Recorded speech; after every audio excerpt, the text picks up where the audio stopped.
You know, there's something rather peculiar that happens when you begin to wake up.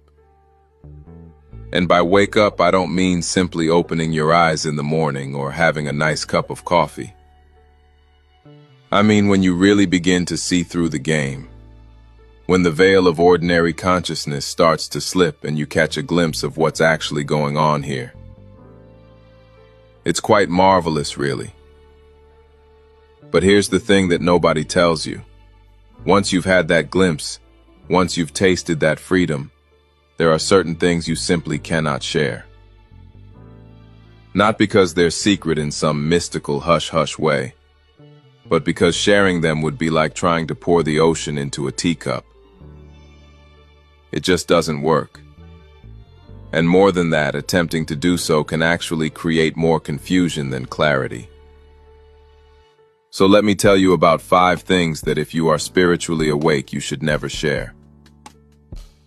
Not out of spiritual pride, not because you're part of some exclusive club, but simply because these things cannot be communicated in the way that ordinary information can be communicated.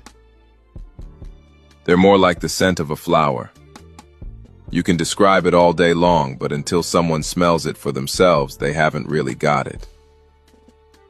Now, the first thing you must never share is your direct experience of awakening itself. You see, the moment you wake up, there's this tremendous urge to tell everyone about it. You want to grab people by the shoulders and say, look, I've seen it. It's all right here.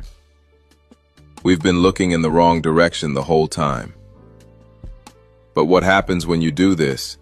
The other person looks at you with a mixture of confusion and concern. They nod politely. They might even say that's wonderful for you. But inside they're thinking you've gone a bit strange. Why is this? Because awakening is not an idea. It's not a concept that can be passed from one mind to another like a recipe for bread. It's a lived reality. It's the difference between reading about swimming and actually being in the water. When you try to describe the water to someone who's never been wet, what do they hear? Just words, just sounds. The actual feeling of water, the way it holds you, the way it moves around your body, that cannot be captured in language.